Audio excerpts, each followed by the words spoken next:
Aye. Short Bus Debate Club. It's a bus rolling. I can get on board.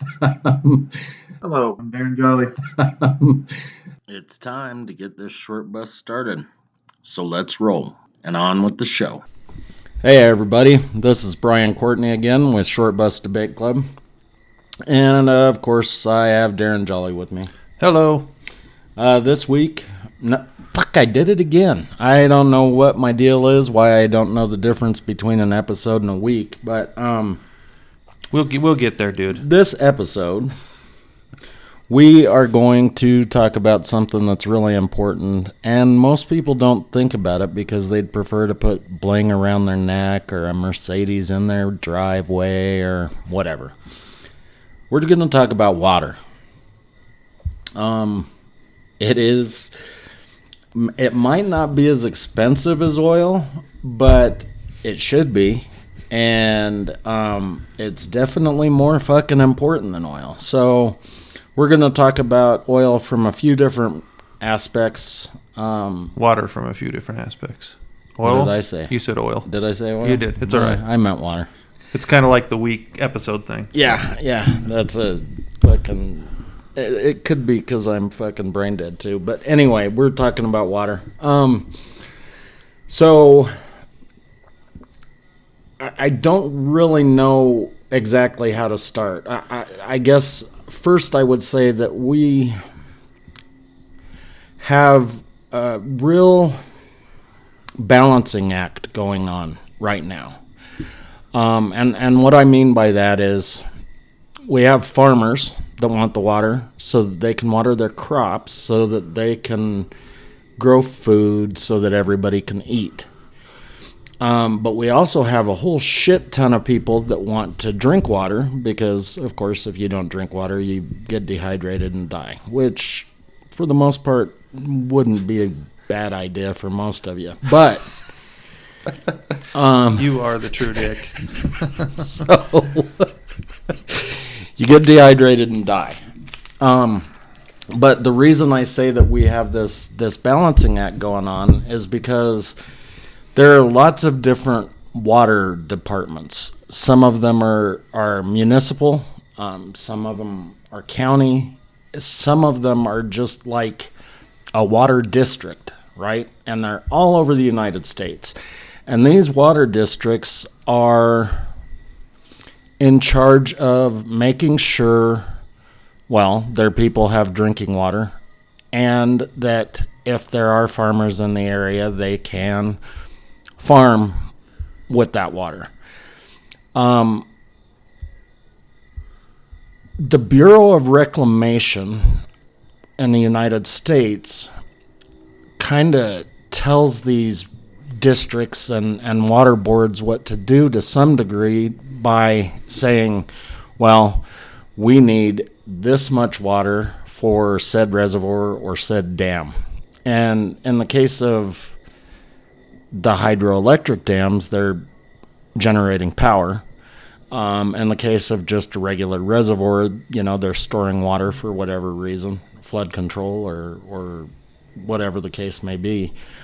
But then we also have this other energy thing besides hydroelectric, which is fracking, that is also taking our water. So that's what I meant by a delicate balancing act. And, we're going to talk about some numbers. We're going to talk about some troublesome shit and just do our usual thing. So there's my intro. Take it away, Darren. Well, I'm going to let you go off on the fracking stuff for a bit, but I'm going to do what I say, where I'm going to say, I'm not going to say very much, and then I'm going to say a bunch of things and contradict myself. But in your lead-in, like, I remember in 2001, I found this book by Michael Clare, and it was talking about geopolitical conflicts, and the idea, it was called Resource Wars. The idea is that the future of all wars, according to Clare in this book, were going to be rooted in resources. I was writing a paper at that time on the Taliban in Afghanistan and the way that during Clinton's times in Tajikistan and Uzbekistan, Turkmenistan, we were conducting all these military operations, and we actually installed the Taliban. But it left me really focusing on like the Caspian Sea Basin and natural gas and all that stuff. And I totally didn't even look at any of the chapters on water because, obviously after 9/11, the Taliban was one of those sexy topics. But at the same time, it's just water's just one of those things where until you don't have it, you just really fucking take it for granted. You don't know, and as you know, and we all know, like if we don't have it, then we can't sustain our existence. So when you like the balance, the delicate balancing act you're talking about, I mean, in terms of like economies that need to have access to it, so that whether it's agriculture or ranchers or different types of industry, or the people that want to gain access to be able to produce the petroleum products that they want to get through their fracking acts. They're all focusing on it from one level. Obviously, it's all about the economy, but it's pretty clear that if you look at it, and there are some clear cases throughout the world right now where conflicts are developing over like the scarcity of it, like in Northern Africa and in Central Asia, the Middle East, a lot of places. So it's just something that should be a little bit more present at the front of our minds right now, if we're even going to pretend. I mean, we can talk about voting and all that shit all day long, but it doesn't matter unless we're here. So no, I mean, I agree with you entirely. I think it's kind of funny because, there are so many people right now that look at me funny for driving my Jeep, because it's a gasoline-fed vehicle. And there are all of these people in their little hybrids or their little electric cars. And I don't think that they really truly think about how much electricity those little cars take. And to be honest, I've never looked into one, so I don't know, how many megawatts per year or, what it takes to drive one. But I know that, if you leave your big screen TV on 24 hours a day, you're looking at about a megawatt per year. And that's a lot of juice. A lot of juice.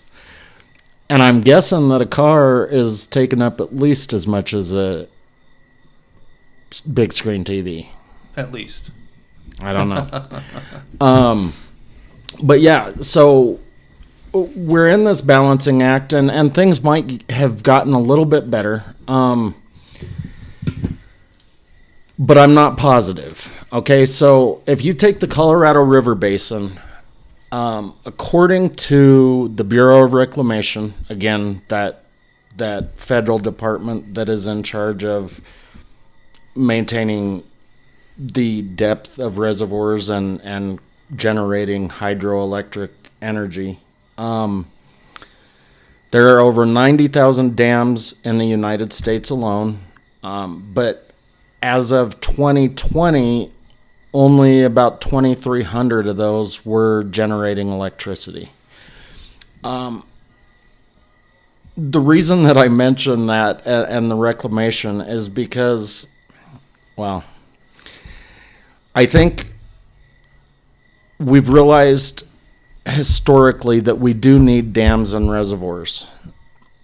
But I think we might be building far too many of them. The Platte River alone has 11 of them just here in Colorado. The Colorado River has just shit tons of dams on it, and that's just including the Colorado. That's not even counting its arteries. But according to the Bureau of Reclamation, the West is very invested in the Colorado River, which we are. But there are 7 states in particular, Colorado, New Mexico, Utah, Wyoming, Nevada, Arizona, and California are all getting water from the Colorado River Basin. And that water varies. You know, it's going to reservoirs. It's going to generate hydroelectric energy. It's going to agriculture, and it's going to drinking water. Personally, I think the food and water thing is more important than the hydroelectric energy. You know, maybe the Vegas Strip would argue with me. But we're again, it's a really delicate thing that we're doing, and I think the Bureau of Reclamation wants to make sure that corporations can still make money, but they still want to make sure that everybody has drinking water. You know, or maybe they don't. After, I don't know. you know, you suggested that Gaslands show for me to watch, and I obviously haven't seen the first one. That was the one that won the Academy Award, but I started watching the second one, and sort of where we started to kind of go down this discussion over the course of the last week, you were talking about an article that you had read where the water rights, so like the water that's coming from the Colorado or from any other, you know, You're talking about the water auctions again? Yeah. So the water that comes from any of these various different sources is not static. Different financial positions can put more money forward and gain access to it, and that in turn may restrict access to other people. So you were talking about how farmers were not able to, and this was based on the article was 10 years old, but it still at least has to be present on some level. On some level, I would say it probably is. But yeah, that was one of the things I wanted to talk about today was, you know, in 2012, at least here in Colorado, we had lots of farmers that were, okay, so if there is a surplus of water, or if certain water rights go up for sale, they have what they call a water auction.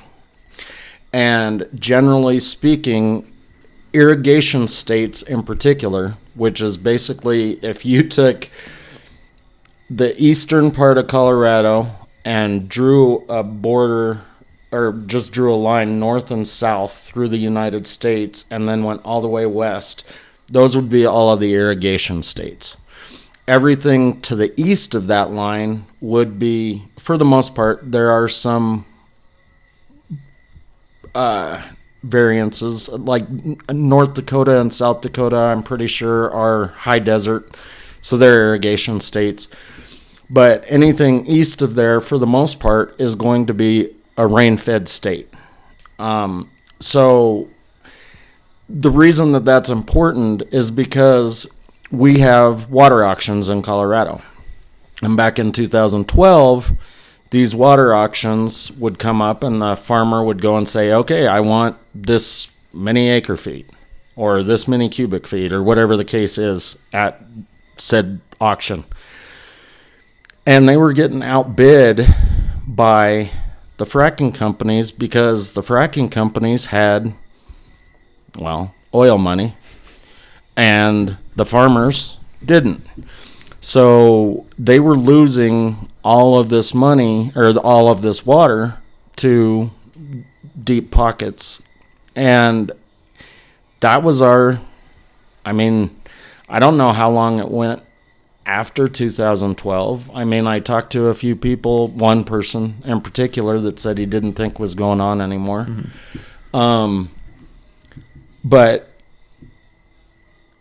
even if it went on for a year, that's an entire fucking growing cycle for all of those farmers where they lost that water. And it lets you know how the vulnerability of their position is ultimately. And of course, during that time period, like fracking was really, really hot. There was tons of money that was getting fed into the industry. So because of the investment, until the disproportionate development of production sites, capital volume 2. until that comes into relative equilibrium, there's going to be a ton of cash that's available for the people that are trying to pump money into fracking. Well, and here's the problem that I'm seeing now, based on a lot of the different articles that I've read and looking at the Department of Energy and the Bureau of Reclamation and all of these different websites, is that farmers, well, there aren't as many farmers as there used to be.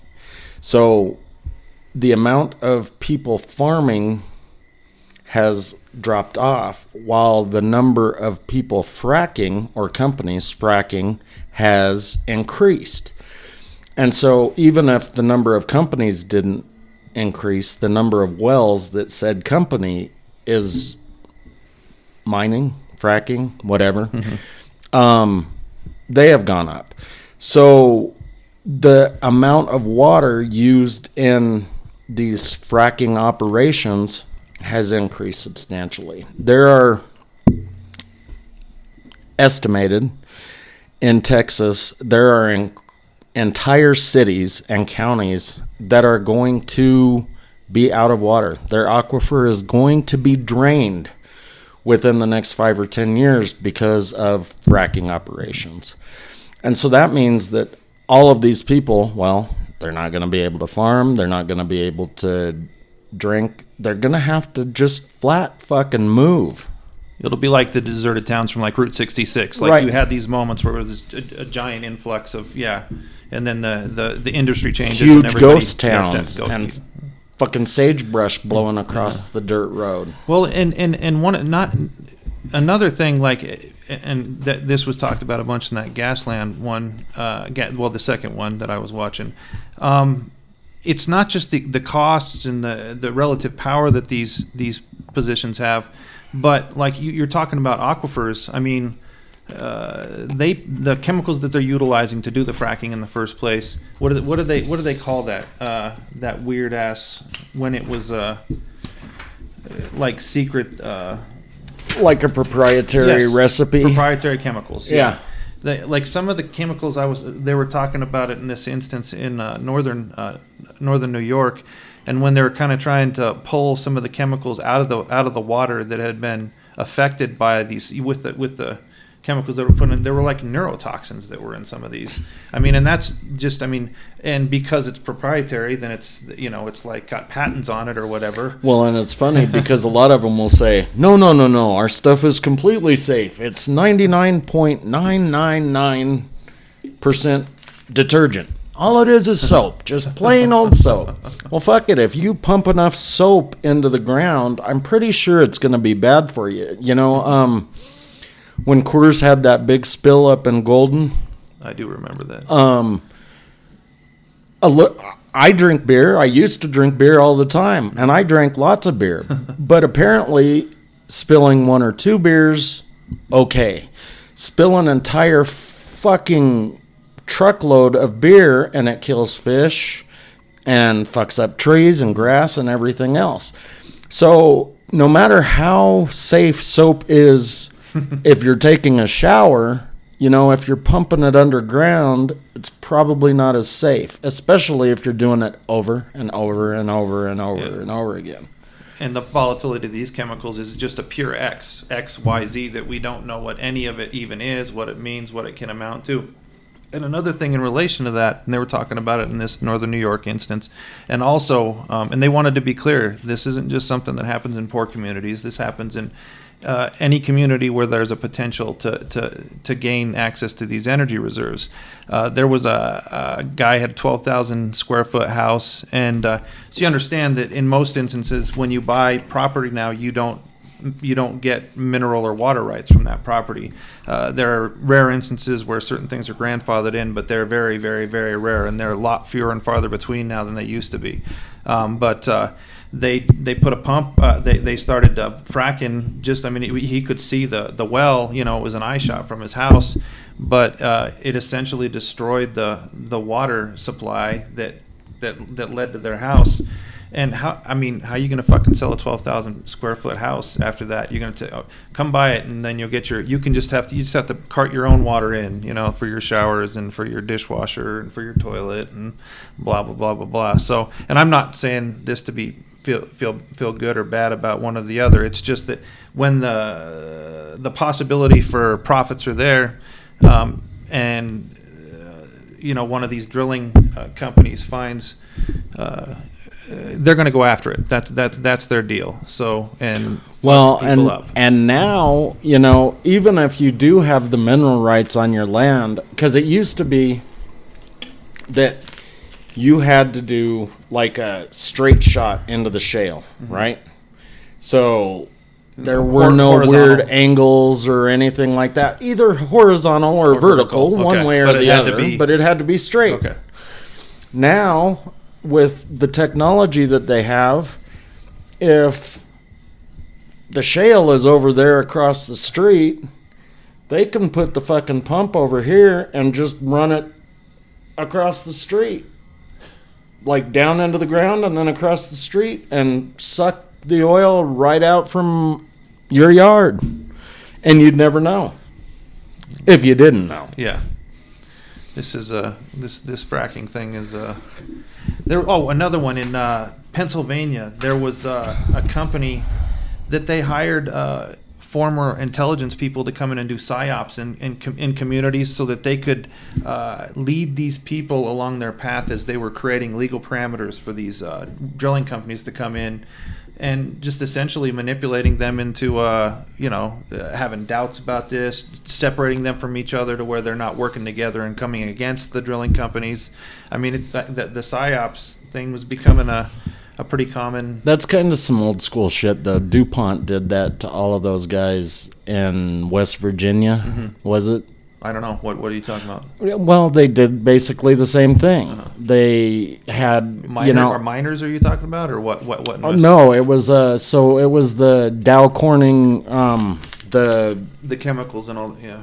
Whatever that stupid shit is on the skillets. Oh, the Teflon. Okay. So it was like generation 1 and 2 of that, and this town in West Virginia was the town that was responsible for manufacturing it. And anybody that spoke out about it was basically shunned. I mean, they had the psyops thing and the payoffs thing. I mean, it was working.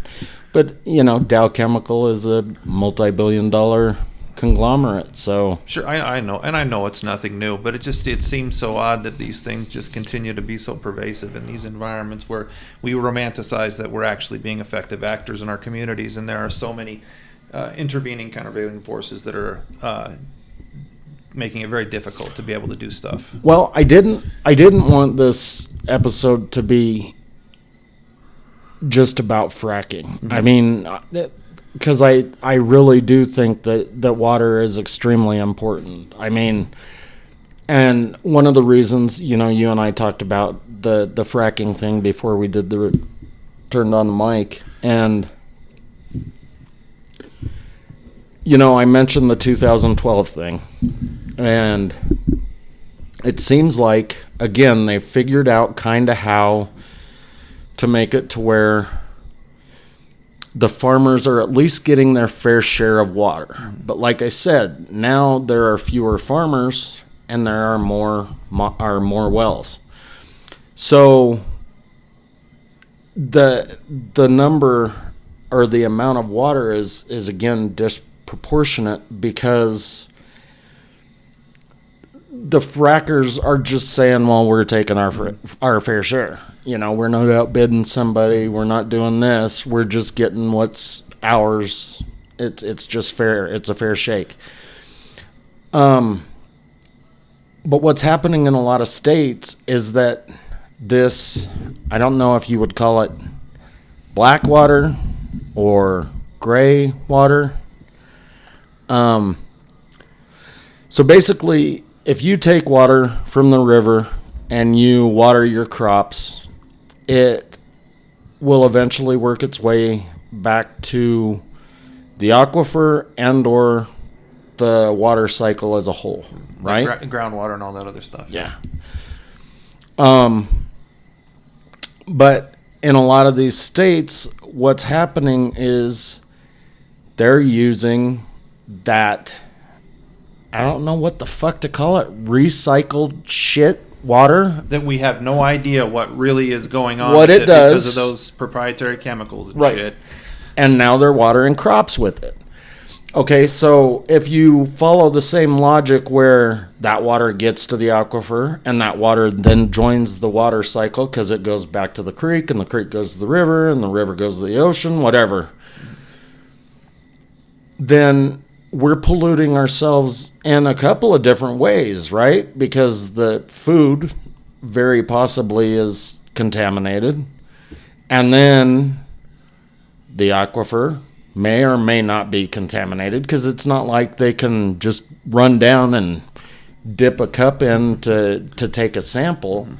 It may or may not be contaminated, but then our rivers, lakes, and streams are contaminated. And they can find that contamination. I know that for a fact. But so even though the farmers aren't losing these water auctions anymore, I'm not sure that this is a better scenario. And to say that it's tainted might be the understatement of the century at that point. Right, because again, they all have their own proprietary blend, and who knows what the fuck is. I mean, I don't know. Like, the numbers that I heard were 0.03% is the.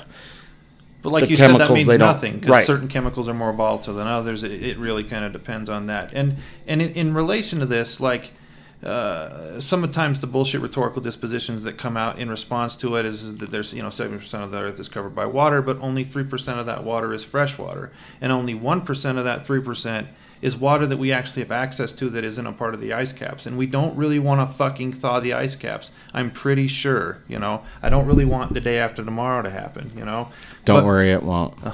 And if it does, I won't remember it because we're all going to be fucking dead anyway. Well, no, I was just saying that because that movie made me laugh so hard.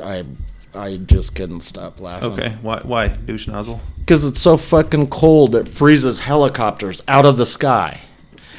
But then dude goes in the library and lights a fucking book on fire and he doesn't freeze to death. Yeah, I know the willful suspension of disbelief in that moment was kind of a stretch. I get that. But the point that you're making about how the way that you taint something that is an incredibly limited resource, and the resource that makes life possible. I mean, obviously, we got the Webb telescope now, so we're fucking looking at all these different places. What's the first thing that they do when they find a solar system that has a fucking planet in it? They try to see whether or not there's fucking water on it, because right. Water's the thing that makes it possible for us to live in the first place. So in 2017, right, Cape Town, South Africa was, at least as far as anybody knew in the world, was the first city that, based on the consumption of their water patterns, their taps were going to run out, and they were going to have to start carting water in from the outside.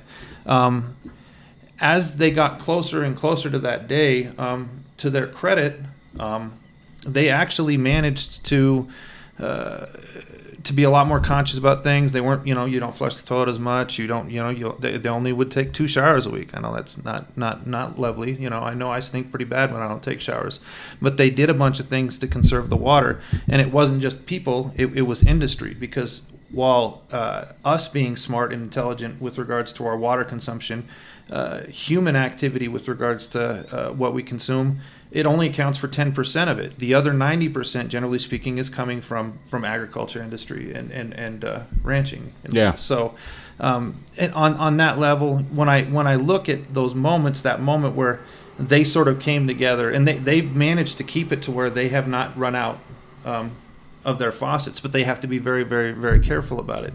My boy Slavoj Žižek, one thing that he talks about a ton, this is when he veers back into his Marxism, which he doesn't like a lot of the time, but is this concept called the commons, right? The commons are essentially the parts of the nexus of human existence that we all partake in, that we all have to share in. Obviously, the environment is a part of that, and water itself is a part of that. And when I look at Cape Town and the choices that they made, on some level, like, I'd like to imagine that this possibility could help us to be a little bit proactive. But when I see all that shit from the frackers, where they're doing what they're fucking doing, like, I don't see it happening without, escalating the level of conflict in some form or another. Well, and who knows? I mean, I've met people from other countries, and I don't want to say that there isn't greed elsewhere in the world, but it seems like we are more greedy than our counterparts elsewhere, from what I've seen. Mm-hmm. Now, that doesn't mean that it's true 100% of the time, but to give you an example, like you just said, they started being more conscientious of how they use their water, Well, we still have fucking lawns everywhere, right? What the fuck? Lawns, dude. Ton of the water that we use are going to golf courses and fucking cemeteries. I mean, are you fucking serious? These are dead people on a couple of different scales, right? Really fucking old people about to die. And people that are already dead. Yes. I got it. Yeah. So, because old people golf, motherfucker. That's the point, right? yeah. But the greed thing. So, I laugh my ass off still when I think about this. But there's a little county. Well, it's not little anymore. But we have a county in the Denver metro area called Douglas County, and everybody in the fucking United States wanted to move here at one time or another. It seemed like that everybody was moving here. It just boomed huge. So, of course, developers, being the greedy cocksuckers that they are, continued to build houses and apartment buildings and condos and whatever the fuck they could build where people could buy it or rent it. Well, they were in the process of getting all this land ready to be built upon, and they lost their permits, and they took it to court, and the judge said, no, that's fine. I'd be glad to give you your permit. Just tell me, have you secured water for all of the people that are going to live there, and how many people do you anticipate? And they said, no, we haven't secured water. We haven't even built anything. And he basically said, you dumb fucks, how can you build a place and not know where the water is coming from? It's a practical question. I think that's a fair question. And so he shut down the entire fucking build, and they had to move somewhere else. I'm sure they just moved to another fucking county here in Colorado so that we get more asshole Californians and fucking idiots from all over the place coming here. But water is absolutely imperative. Ever so delicate, yes. Yes. So, yeah, I mean, the greed thing, I think, because of that developer and seeing the way certain people act, I think our greed might make it impossible to reverse things. Well, if you build a society that rhetorically attaches itself to dipshit philosophies like Ayn Rand, then you're going to have people that are essentially structured narcissists, right? And I'm not using it in the same way that everybody that bitches it. I'm using it more in the context of the previous episode that we were on about. Like, you think, I mean, you can bitch about, Russia, but Russia understood something about community because of the way that the Soviets were. I mean, if you're living in Africa, there are different cons. We just don't.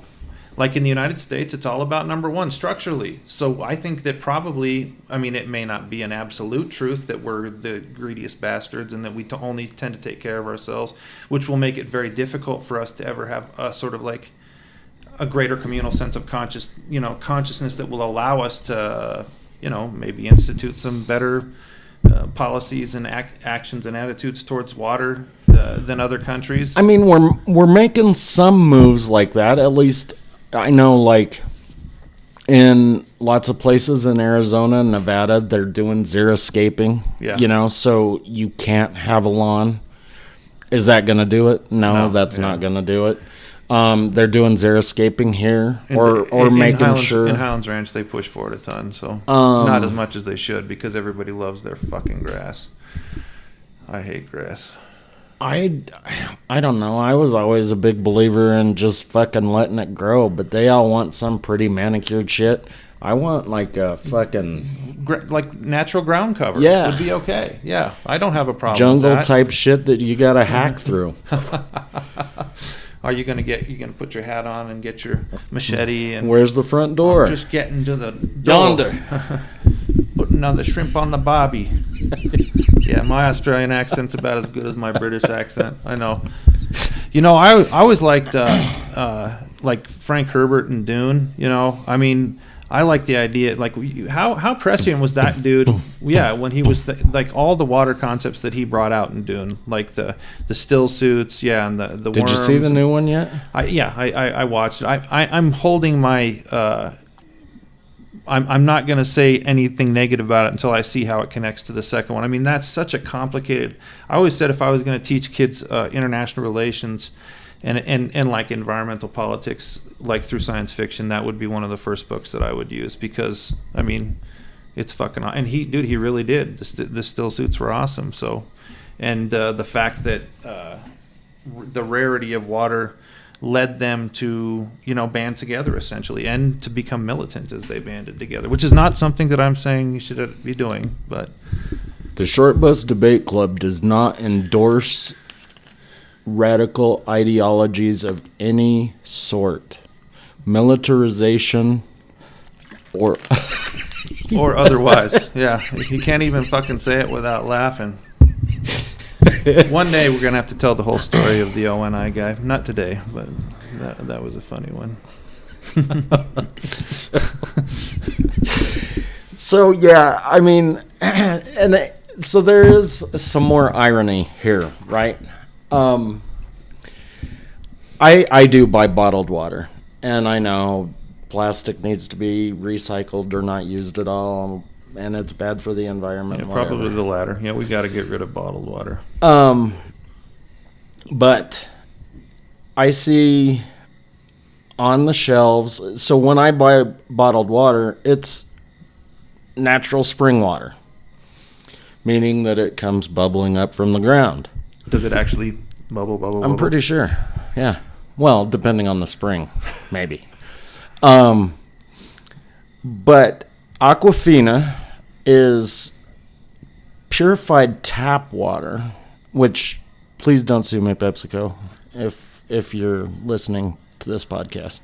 But it is basically just purified facts are tap facts. water. You're not saying anything negative about them. You're talking about ontological truths. And there are lots of them out there that basically just use either reverse osmosis or some sort of purification where they can sell a bottle of water for $2 or $3. Well, that's the same fucking water that they could fill up at their house for less than $2 or $3.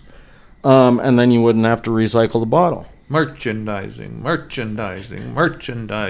Spaceballs toilet paper. Yeah, so, and I wonder, I guess they can't really use natural gas for plastic like they do raw crude.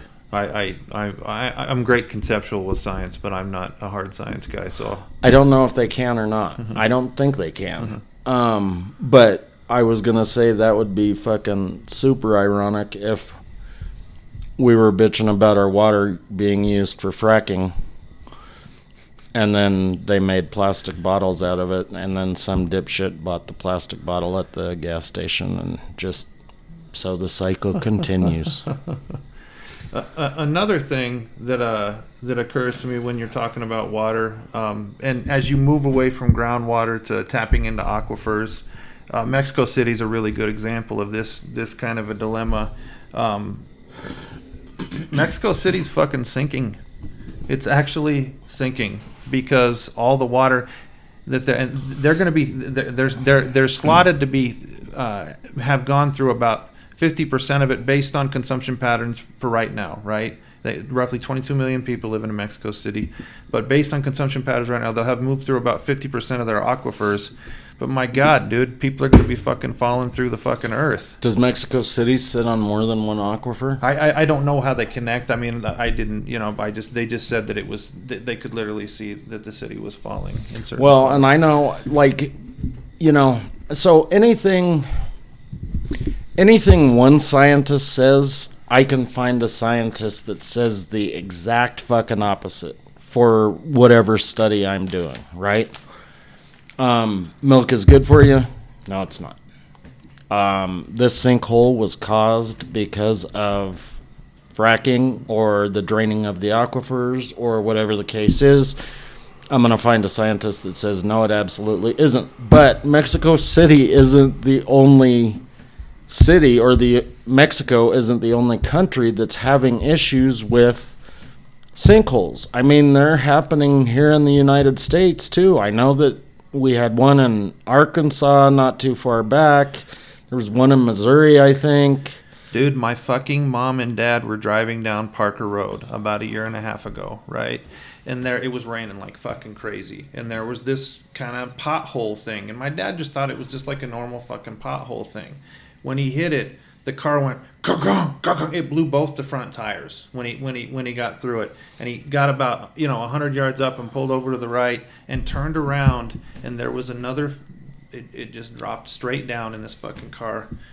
Boom, right into the fucking, yes, it's real, it's here. That sounds like one of those fucking stories that you read about in Time Life magazine where the ghost stopped me from going across the bridge. Sorry. It was a sinkhole, douche nozzle. The ghost did not stop my parents from going into the sinkhole. Yeah, it's fucking real. It's a part of our current existence now. And it's going to, I don't know. I mean, this water question, we're going to have to get a little smarter about it. And I'm a dumb motherfucker, so I got a lot of room to get smarter. But maybe we do. I don't know. I don't know if I'm able to get smarter. Not that I'm super smart. That isn't what I'm saying. That's the way that came off, though. You have to know I that. have pretty much reached the fucking apex of my journey forward, dude. I'm just on my way You're backwards coasting, huh? now. You're coasting? Then that reminds me of a saying that my father would say at the poker table. He'd say, if you know everything, then that's correct. You know everything that you're ever going to know. That isn't what I said. I said I'm on my way backwards, not that I'm getting smarter. That's not what I said, motherfucker. I said that you're not going to learn anything else. That was the suggestion. You know another thing that sucks about this water thing? I like to eat meat, dude. I am not a vegetarian, and it takes a lot of fucking water to have to grow. That scientist thing. Okay, so from now on, we can just group agriculture as farming and ranching. Okay. There's no reason to separate the two. Okay. I'm just saying. Okay. Because when I went to the historical state historical society, they had some shit up that said every cheeseburger I eat takes 6 gallons of water. Well, I'm sure that a cow drinks a shitload of water. There's no doubt. But how do they break that up into the burgers and whatever else? Does that mean that a rib is less? It would be you're just going to take a mean. I mean, it's not going to be perfect, you douche nozzle. Besides, thank you. One Mr. scientist, Wizard. when they say it's 30 liters, this other scientist is going to say that it's only 15. Fucking dildo. I really knew how they came up with the answer. Well, then why did you ask the question? Ass clown. I thought the whole fucking idea behind this was to let these people listening think more. Sometimes, in order to make them think more, you have to give them a little nudge, dude. I'm going to edit this out, by the way. No, I'm not really. He's not. No. Fuck that shit. Okay, we're coming up on 45. I am really all talked out. I mean, we've got a lot more to say about water. Darren mentioned the second Gasland. The first one was fucking awesome. But much like them having to do a sequel, I anticipate that we're going to have to talk about this again and maybe either focus more just on water or Firewater? yeah, something. But I think we'll talk about it more later. I don't have anything else. You got anything? I'm spent. Yeah. It's fucking late, dude. It is. Yeah, we haven't actually done this in the evening time yet, not this late. So this is the first PM edition. All right, well, fuck it, I'm done. Again, this is Brian Courtney. Darren Jolly. And What's we are that? the Short Bus Debate Club. Oh, yeah. Twitter's Short Bus Debate. TikTok, Short Bus Debate Club. Phone number 720-334. Roll. All right, that's it for this episode on water. And remember just how precious it is. See you later. Hasta.